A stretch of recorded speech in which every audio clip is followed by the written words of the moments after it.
Hi, and welcome to Girl Talk. It is a glorious spring day today, and I am here with Kelly Paxton. How are you from ROC Family Dental? Hey. It is great. It's actually ROC Dental Group. Yes. But you are for family, so I love that too. It's great fun for me, Kelly, to have a dental hygienist captive. And because I just told you, it's my favorite thing to come and get my teeth cleaned and gums checked and tongue looked at and picked and all that good stuff. I have a question for you. With COVID, it's been a solid year. Yes. How were people about getting their checkups? Talk to me a little bit about that. Yeah, so that was, we're back to normal now as far as patients coming in and seeing us. We were closed for 2 months last year during the whole beginning of the pandemic. Right. And that was really hard. So we had a lot of patients that were missing appointments, that were actually very wary at coming back into the practice after we opened back up just because they were, afraid. Sure. Obviously, they just didn't know the unknown that was out there. And we've made it very comfortable for them to come back in.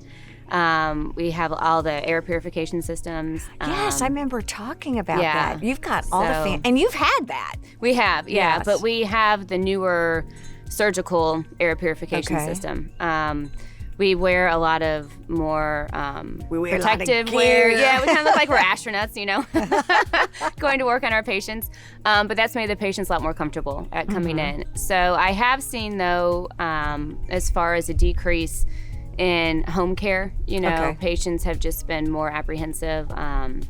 Slack? Is that a word for slack? Slacking, exactly. I think just more mask wearing. So that's made our jobs just a little bit tougher. I never thought about how mask wearing might affect dental hygiene. Do we just get lazy? I don't know if it's just lazy, but it might be, just because they're wearing the mask more. And then on the other end of it, some people are actually doing better because they can smell their own breath. Yeah. Oh, interesting. So they want to actually take better care of their teeth. I felt like with the pandemic, I was probably hyper vigilant because I don't know. Yeah. It just felt nice when you took your mask off. To actually see people. Yeah. What's the recommendation for a treatment plan for just a normal, healthy adult? Is it still brush your teeth twice a day? What about floss? What about water pick? What about the little picks? Yeah, so twice a day at least, we want everybody to be brushing their teeth. 3 times would be ideal, but that just isn't feasible all the time. Yeah, with school and work and everything.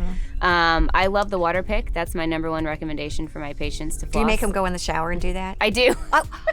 I do. I tell my just patients. me. Yes, no. I tell my patients to go in the shower. It's less of a mess. You don't have the mess of the water on your mirror, on the counter, on you. You're wet in the shower anyway, so just take it in the shower with you. But the water pick is number one that I recommend to actually. Because the bacteria that live in between your teeth hate oxygen. So the more oxygen you're delivering through that water source, it actually is killing the bacteria better. And so that way you're not building that tartar buildup and you're not having that inflammation and that bleeding. As people get older. Yes. Not mentioning who. No, I mean, no. But if they have good teeth hygiene. Yes. Can they maintain teeth health? Of course. Okay. Yes. Age, I try and tell patients, has nothing to do with your overall gum tissues or your teeth. A lot of people say, oh, well, I'm older, so I can't get decay. Right. Or I'm older, so I'm always going to have bleeding gums. Age has nothing to do with it. It has to do with how vigilant you are with your home care. That actually with your brushing and your flossing. That actually makes me feel really, really good. Yeah. But right before we go, how often do you want people to come in and see you? I'd like to have them see me every 6 months at least. Perfect. If they have problems with gingivitis or bleeding gums, come in every 3 months to see me. I tell you what, Kelly, you are great. This is easy. Stay with us. We'll be right back here on Girl Talk. There's more to come.